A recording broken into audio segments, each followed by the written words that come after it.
नमस्कार, जय हिंद, वंदे मातरम। दोस्तों, हमारे यूट्यूब चैनल पर आपका बहुत बहुत स्वागत है। तो आज हम लेकर आए हैं हिंदी के बहुत ही महत्वपूर्ण 50 प्रश्नों का एक ऐसा संग्रह जिसमें लगभग सभी टॉपिक से प्रश्न लिए गए हैं। तो इस वीडियो का जो संग्रह है वो हमारे सभी प्रतियोगी परीक्षाओं के लिए बहुत ही कारगर साबित होगा। तो आप सभी से रिक्वेस्ट है कि यदि आप अपने चैनल पर नए हैं तो चैनल को सब्सक्राइब करना ना भूलें, और ये वीडियो अगर आपको अच्छा लगे तो आप दोस्तों के साथ भी शेयर करें और लाइक करके ज़रूर जाएं। तो चलिए बिना देरी किए हम आज का टॉपिक स्टार्ट करते हैं, जिसमें हिंदी के 50 महत्वपूर्ण प्रश्न लिए गए हैं। तो चलिए पहला प्रश्न देखते हैं। इसमें कहा गया भाषा के लिखित रूप में बताते हैं। भाषा के लिखित रूप में बात बताते हैं तो कैसे क्या बताते हैं भाषा को? तो वह बताते हैं लिखित रूप में लिख कर। सीधी बात है, लिखित रूप में कैसे बताएंगे? तो वह बताएंगे लिख कर। ठीक है, चलिए अगले प्रश्न पर चलते हैं। अगले प्रश्न में कहा गया है भारत की राष्ट्रभाषा है। सॉरी, यहाँ पर राष्ट्रभाषा नहीं होना चाहिए, क्योंकि भारत की कोई राष्ट्रभाषा नहीं है। तो भारत की क्या है? राजभाषा है। तो भारत की राजभाषा कौन सी है? तो वो लगभग सभी को पता होना चाहिए कि वो है हिंदी। भारत की राजभाषा क्या है? हिंदी। ठीक है, चलिए प्रश्न 3 पर आते हैं। प्रश्न 3 में कहा गया है व्याकरण भाषा के बताता है। व्याकरण भाषा के क्या बताता है? नियम बताता है, काम बताता है, या नियम या काम दोनों बताता है, या इनमें से कोई नहीं। तो व्याकरण क्या बताता है? यह बताता है नियम। ठीक है, क्या बताता है व्याकरण? नियम। चलिए प्रश्न 4 पर आते हैं। प्रश्न 4 में कहा गया है पुष्प कौन सा शब्द है? पुष्प कौन सा शब्द है? पुष्प तत्सम है, तद्भव है, देशज है, या विदेशज है? तो पुष्प कैसा शब्द है? तो वह है तत्सम शब्द। कैसा शब्द है? तत्सम शब्द। ठीक है, चलिए प्रश्न 5 पर आते हैं। दोस्तों, इस वीडियो में हम बहुत ही सुपरफास्ट अंदाज में हिंदी के 50 प्रश्नों को कवर करेंगे, जिसमें लगभग सभी टॉपिक लिए गए हैं। तो प्रश्न 5 में कहा गया है ऊ और ऊ के उच्चारण स्थान कौन से हैं? ऊ के उच्चारण स्थान कौन है? तो इसके उच्चारण स्थान कौन से हैं? तो वह है ओष्ठ, यानी होठ। ऊ एक बार आप बोल कर देखिए तो ये आपको समझ आ जाएगा कि ऊ किससे बोल रहे हैं हम? ओठों से। ठीक है, चलिए प्रश्न 6 पर आते हैं। 6 में कहा गया है ए आई ओ औ का कौन सा स्वर है? ए आई ओ औ ये कौन से स्वर हैं? ये ऑप्शन ए हर्ष स्वर, ऑप्शन बी दीर्घ स्वर, ऑप्शन सी संयुक्त स्वर, या इनमें से डी कोई नहीं। तो इसका जो राइट आंसर है वो किसके साथ चला जाएगा? ऑप्शन सी के साथ। ऑप्शन सी में क्या कहा गया? संयुक्त स्वर। ए आई ओ औ ये कौन से स्वर हैं? ये संयुक्त स्वर है। ठीक है, चलिए प्रश्न 7 पर आते हैं। प्रश्न 7 में कहा गया है मात्राएं कितने प्रकार की होती हैं? मात्राएं कितने प्रकार की होती हैं? Option A 2, option B 3, option C 5, option D 7। तो इसका जो राइट आंसर है वो चला जाएगा ऑप्शन सी के साथ। बी के साथ, यानी 3। कितने प्रकार की मात्राएं होती हैं? 3 प्रकार की मात्राएं। प्रश्न 8 पर आते हैं। प्रश्न 8 में कहा गया है हिंदी में व्यंजन वर्णों की संख्या कितनी है? हिंदी के जो व्यंजन वर्ण हैं उनकी संख्या कितनी है? तो उनके ऑप्शन है 22, 10, 33 या 30। तो राइट आंसर किसके साथ चला जाएगा? ऑप्शन सी के साथ।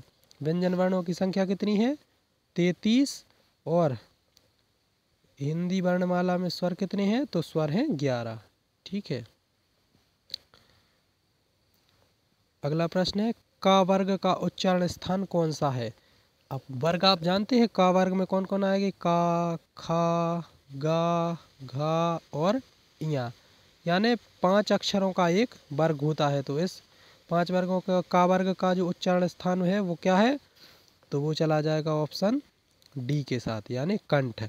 का वर्ग का उच्चारण स्थान क्या है? कंठ है। ठीक है, प्रश्न 10 में कहा गया है पा वर्ग का उच्चारण स्थान कौन सा है? पा वर्ग में कौन कौन से आएंगे वर्ण? पा, फा, बा, भा और मा।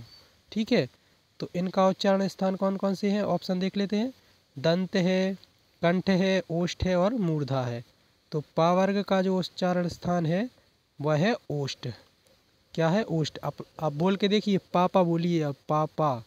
तो पापा में बिना ओंठों के आप नहीं बोल सकते, तो ये कौन से हो जाएंगे? ओष्ठ वर्ण के। ठीक है, इसी तरह अगला है टा वर्ग का उच्चारण स्थान क्या है? टा वर्ग में कौन कौन से आएंगे? टा, ठा, डा, ढा और अड़ा।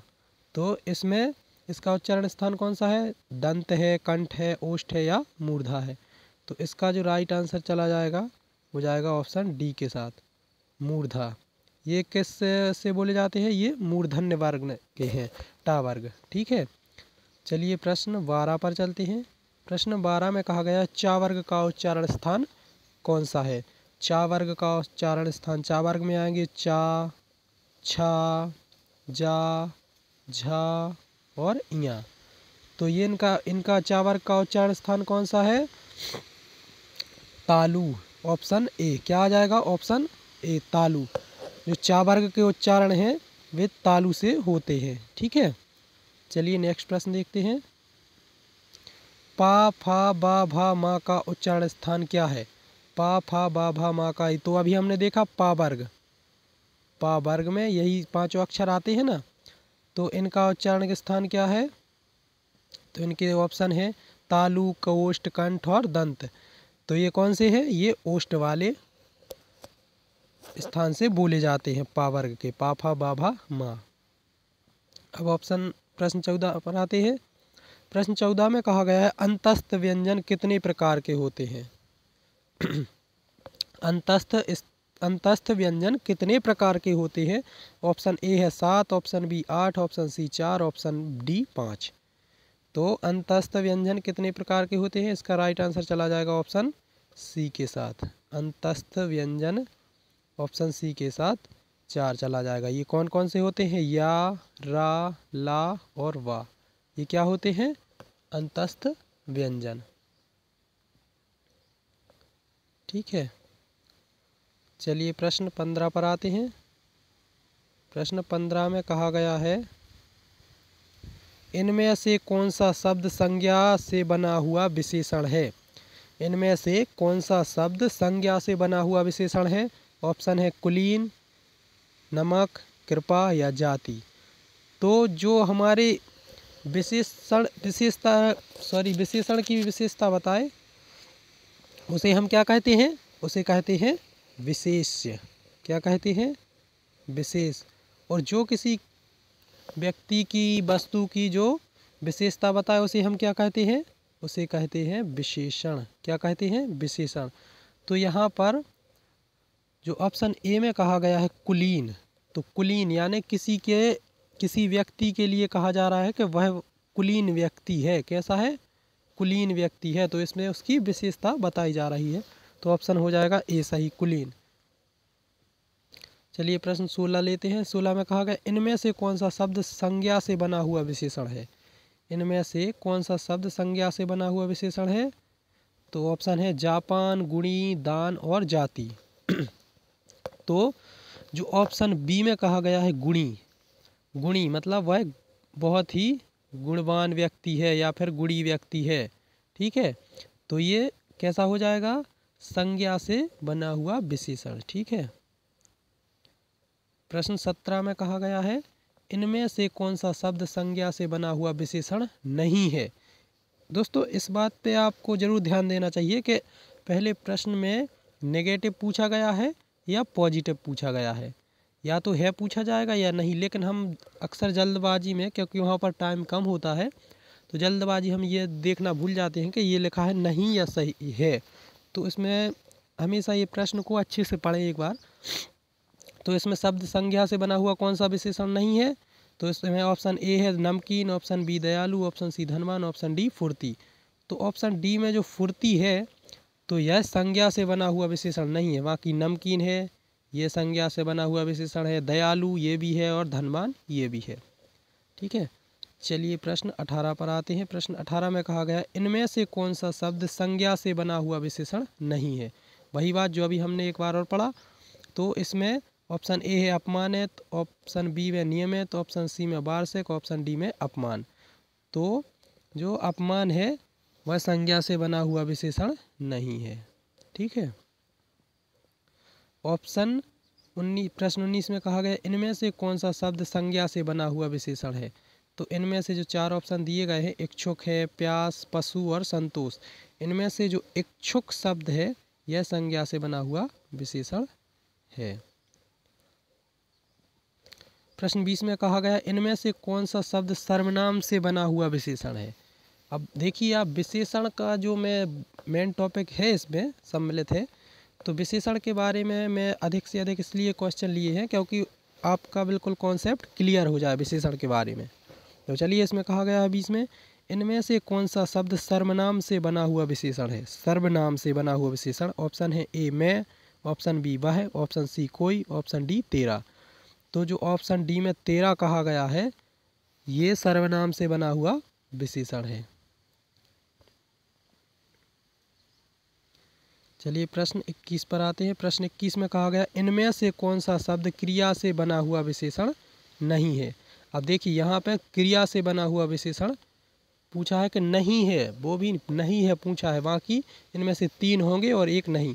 तो ए है चालू, बी कमाऊ और सी समझना या डी पठित। तो जो 3 है, ऑप्शन ए में चालू है, ऑप्शन बी में कमाऊ है, ऑप्शन डी में पठित, तो ये क्रिया से बने हुए विशेषण हैं। कहाँ से बने हुए हैं? क्रिया से। लेकिन जो ऑप्शन सी में कहा गया है समझना, तो ये क्रिया से बना हुआ विशेषण नहीं है। प्रश्न 22 में कहा गया है इनमें से कौन सा शब्द क्रिया से बना हुआ विशेषण है। तो यहाँ आपने देख लिया कि उसमें से 3 में से नहीं है पूछा था, अब इसमें से पूछ रहा है कि है। तो ऑप्शन है वहाँ, यहाँ, कल और आज का। तो जो आज का है ये क्रिया से बना हुआ विशेषण नहीं है। चलिए प्रश्न 23 में कहा गया है ये लिंग से लिए गए शब्द हैं। तो इनमें से कौन सा शब्द पुल्लिंग से बना हुआ स्त्रीलिंग है। क्योंकि जो पहले पुल्लिंग था और फिर स्त्रीलिंग बना दिया गया।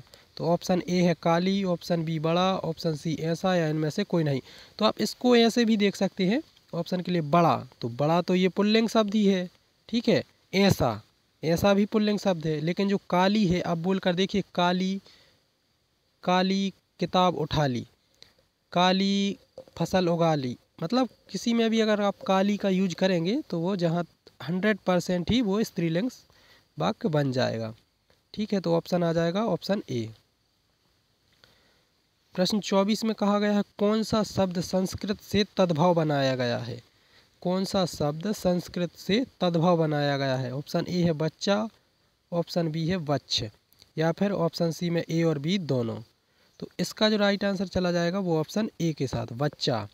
बच्चा जो है ये कैसा शब्द है, ये तद्भव शब्द है और ये संस्कृत के तत्सम शब्दों से बनाया गया है, बालक शब्द से। ठीक है।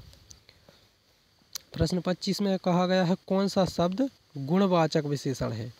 कौन सा शब्द इनमें से गुणवाचक विशेषण है। तो इसके ऑप्शन है ए लाल फूल, बी 5 लड़के, सी 10 हाथी या डी इनमें से कोई नहीं। तो जो ऑप्शन ए में कहा गया है लाल फूल, तो ये लाल है जो ये फूल का क्या है, गुण बता रहा है। तो ये कैसा विशेषण हो जाएगा, गुणवाचक विशेषण। अब प्रश्न 26 में कहा गया है संख्यावाचक विशेषण कितने प्रकार के होते हैं। बहुत ही अच्छा सवाल है। संख्यावाचक विशेषण कितने प्रकार के होते हैं। ऑप्शन ए में कहा गया है 2, ऑप्शन बी में 3, ऑप्शन सी में 5 या ऑप्शन डी में 8। तो जो संख्यावाचक विशेषण है वो ऑप्शन बी में कहा गया है 3। तो ऑप्शन बी का 3 है जो सही है। तो संख्यावाचक विशेषण कितने होते हैं, तो वो होते हैं 3। प्रश्न 27 पर आते हैं। प्रश्न 27 में कहा गया कौन सा शब्द परिमाण बोधक विशेषण है। जिसमें परिमाण बोधक यानी जिसको हम क्वांटिटी में नाप सकते हैं, तो उसे हम क्या कहते हैं, परिमाण बोधक। तो ऑप्शन ए में है शेर भर दूध, ऑप्शन बी में है 4 गज, ऑप्शन सी में है सबधन या ऑप्शन डी में से कोई नहीं। तो ऑप्शन ए में जो कहा गया है शेर भर दूध, तो एक शेर भर दूध यानी नाप के दिया गया है, एक शेर भर दूध। ठीक है। तो ये आ जाएगा ऑप्शन ए में। प्रश्न 28 में कहा गया है प्रयोग की दृष्टि से विशेषण कितने प्रकार के होते हैं। प्रयोग की दृष्टि से विशेषण कितने प्रकार के होते हैं। तो यह होते हैं दो प्रकार के। कितने प्रकार के होते हैं प्रयोग की दृष्टि से विशेषण? दो प्रकार के। ठीक है। प्रश्न 29 में कहा गया इनमें से कौन सा विधेय विशेषण है? कौन सा है विधेय विशेषण? तो ऑप्शन ए में है मेरा लड़का आलसी है, बी सती सुंदर है, सी ए और बी दोनों, या डी इनमें से कोई नहीं।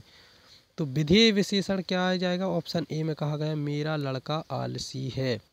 तो इसमें जो आलस, जो लड़के का आलस बताया जा रहा है कि लड़का आलसी है, तो ये विधेय विशेषण हो जाएगा। प्रश्न 30 में कहा गया इनमें से कौन सा शब्द मूलावस्था है? यानी ऑप्शन, प्रश्न 30 में कहा गया इनमें से कौन सा शब्द मूल अवस्था है, मूल अवस्था में है? तो ऑप्शन है प्रियतर, लघुत्तम या सुंदर, या इनमें से कोई नहीं। तो जो सुंदर शब्द है यह कैसा है? यह मूलावस्था शब्द है। कैसा है? मूलावस्था शब्द। ठीक है। प्रश्न 31 में कहा गया दांत का उच्चारण स्थान क्या है? दांत शब्द है जो, उसका उच्चारण स्थान क्या हो जाएगा? ऑप्शन ए नाक, ऑप्शन बी कंठ, ऑप्शन सी ओष्ठ, ऑप्शन डी इनमें से कोई नहीं। तो आप एक बार बोलकर देखिए ना, दांत, दांत। ठीक है। तो यदि आप मुंह बंद करके भी बोलेंगे तो बिना जीभ हिलाए हुए, बिना दांतों के स्पर्श के भी हम बोल सकते हैं। तो क्योंकि ये कहाँ से बोला जाएगा? नाक से। इसकी ध्वनि कहाँ से निकलती है? नासिक से। ठीक है। तो ऑप्शन ए हो जाएगा इसका राइट आंसर। प्रश्न 32 में कहा गया है हिंदी में कितने वर्ण हैं? हिंदी में टोटल वर्ण कितने हैं? तो वह है 52। ये तो सभी को पता है। ठीक है। हिंदी भाषा का जन्म कहाँ हुआ है? हिंदी भाषा का जन्म कहाँ हुआ है? ए उत्तर प्रदेश, बी आंध्र प्रदेश, सी जम्मू कश्मीर, या डी इनमें से कोई नहीं। तो हिंदी भाषा का जन्म कहाँ हुआ है? उत्तर भारत, सॉरी उत्तर प्रदेश बोल दिया मैंने, उत्तर भारत। ठीक है। कहाँ पर हुआ हिंदी भाषा का जन्म? तो वो हुआ उत्तर भारत में। प्रश्न 34 में कहा गया हिंदी खड़ी बोली किस जिला में बोली जाती है? हिंदी की जो खड़ी बोली है तो वह किस जिले में बोली जाती है? तो वो ऑप्शन डी इनमें से सभी, यानी देहरादून में भी बोली जाती है, मेरठ में भी और रामपुर में। ठीक है। चलिए प्रश्न 35 में आते हैं। 35 में कहा गया भाषाई आधार पर सर्वप्रथम किस राज्य का गठन हुआ? भाषा के आधार पर सबसे पहले किस राज्य का गठन हुआ? आंध्र प्रदेश, पंजाब, राजस्थान राज्य या जम्मू कश्मीर? तो आंध्र प्रदेश राज्य का सबसे पहले भाषाई आधार पर गठन हुआ। प्रश्न 36 में आते हैं। 36 में कहा गया भाषा के कितने रूप होते हैं?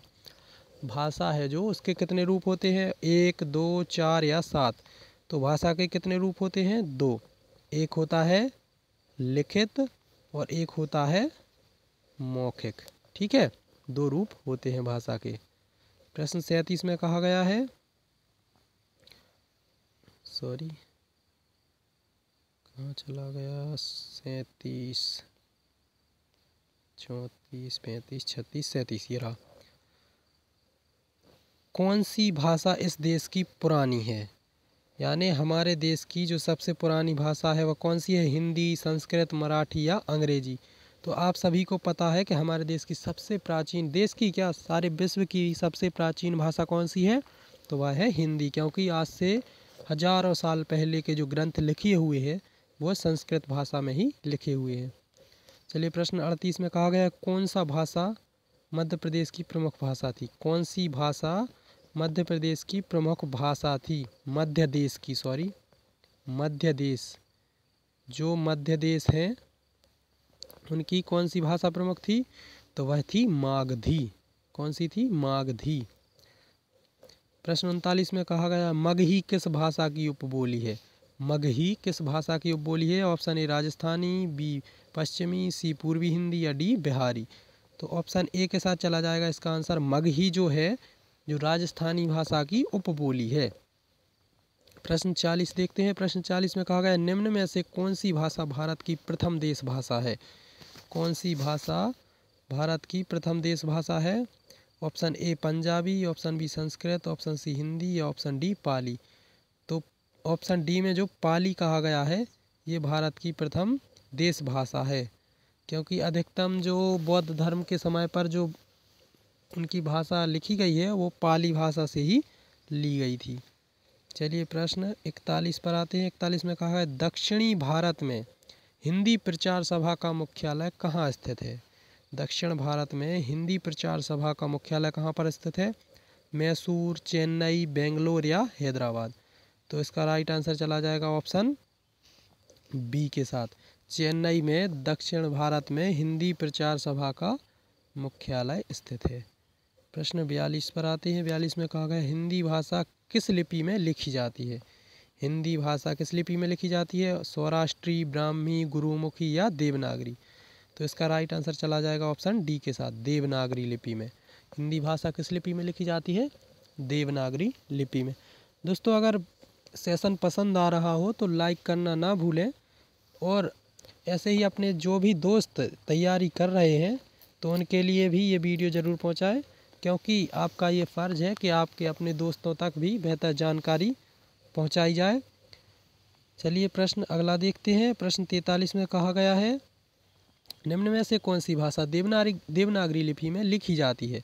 अभी आपने देखा ऊपर, निम्न में से कौन सी भाषा देवनागरी लिपि में लिखी जाती है? Option A Sindhi, option B Oriya, option D Gujarati और ऑप्शन डी मराठी। तो जो मराठी भाषा है वह भी किस लिपि में लिखी जाती है? तो वह लिखी जाती है देवनागरी लिपि में। चलिए प्रश्न 44 देखते हैं। उच्चारण में वायु प्रक्षेप की दृष्टि से व्यंजनों में के कितने भेद हैं? उच्चारण में वायु प्रक्षेप की दृष्टि से व्यंजनों के कितने भेद हैं? तो वह option A 4, option B 2, option C 5 या इनमें से कोई नहीं। तो ऑप्शन बी में कहा गया है 2। वायु प्रक्षेप की दृष्टि से व्यंजनों के कितने भेद हैं? तो 2 हैं। प्रश्न 45 में कहा गया है ता ध्वनि का सही उच्चारण स्थान क्या है? ता ध्वनि का सही उच्चारण स्थान क्या है? तो अभी मैंने बताया ना, ता, था, दा, धा और ना, ये ता वर्ग हैं जो ये कहाँ से बोले जाते हैं? ये कैसे वर्ण हैं? ये दंत्य वर्ण हैं। तो ता आ जाए, था, दा, धा या ना, इनमें से कोई भी आ जाए तो आप दंत लगा देना, ठीक है। प्रश्न 46 में वा का सही उच्चारण स्थान क्या है? वा का सही उच्चारण स्थान क्या है? तो ऑप्शन ए दंतोष्ठ, ऑप्शन बी मूर्धा, ऑप्शन सी तालु या ऑप्शन डी कंठ। तो वाह आप बोलकर देखिए तो दांतों का और ओंठों का दोनों का प्रयोग होगा। तो ये कैसे हो जाएंगे वर्ण? ये हो जाएंगे दंतोष्ठ। कैसे हो जाएंगे? दंतोष्ठ, वा वर्ग, ठीक है। वा वर्ण जो है दंतोष्ठ हो जाएगा। प्रश्न 47 में कहा गया महेंद्र का संधि विच्छेद क्या है? महेंद्र का संधि विच्छेद क्या है? तो ये हो जाएगा महा धन इंद्र। तो सही इसका आंसर क्या हो जाएगा? Option B. ऑप्शन बी में कहा गया है महाधन इंद्र। तो ये महेंद्र का संधि विच्छेद हो जाएगा। प्रश्न 48 में कहा गया है निम्न में से दंत्य ध्वनि कौन सी है? दंत्य ध्वनि, तो देखिए दंत ध्वनि मैंने अभी बताया ना, ता, था, दा, धा और ना। तो ये दोनों ये आप मिला के देख लिए, पाफा ये पा वर्ग के हैं, ये काखा ये का वर्ग के हैं, ये चाछा ये चा वर्ग के हैं। तो ये ता और था ये कैसे हो जाएंगे? दंत्य हो जाएंगे। ऑप्शन सी राइट हो जाएगा। प्रश्न 49 पर आते हैं निम्न में से कंठ ध्वनि कौन सी है? कंठ ध्वनि पूछी गई है इसमें। कंठ ध्वनि, तो यहाँ देखिए कंठ ध्वनि के लिए का वर्ग प्रचलित है, का, खा, गा, घा और इया, ठीक है। तो यहाँ देखिए दाधा हो नहीं सकता, बाभा हो नहीं सकता, डाड़ा हो नहीं सकता, तो गा और घा कैसे है? ये है कंठ वर्ण। प्रश्न 50 पर आते हैं दक्षिणी भारत में हिंदी प्रचार सभा का मुख्यालय कहाँ स्थित है? ये रिपीट हो गया है ये प्रश्न। तो दोस्तों अभी मैंने बताया ना, चेन्नई में जो हिंदी प्रचार सभा का मुख्यालय कहाँ पर है? चेन्नई में।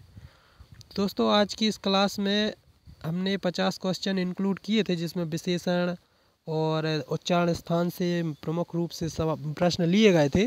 क्योंकि एक प्रश्न में हमारा टॉपिक क्लियर नहीं हो सकता, इसलिए मैंने उनको 4-4, 6-6 क्वेश्चन लिए थे, जिससे आपको 2-4 बार रिवीजन करने का मौका मिले, जिससे आपका कॉन्सेप्ट बिल्कुल क्लियर हो जाए। तो दोस्तों वीडियो में बने रहने के लिए और हमारी क्लास को देखने के लिए बहुत बहुत धन्यवाद। आशा है आप सभी को वीडियो पसंद आई होगी। तो ऐसे ही और क्लास देखने के लिए हमारे चैनल को सब्सक्राइब करके रखें और बेल आइकन ज़रूर दबाएं, जिससे नया वीडियो अपलोड होते ही आप तक नोटिफिकेशन पहुंच जाए। तो थैंक्स फॉर वॉचिंग एंड मिलते हैं अगले वीडियो में। तब तक के लिए टेक केयर, गुड बाय।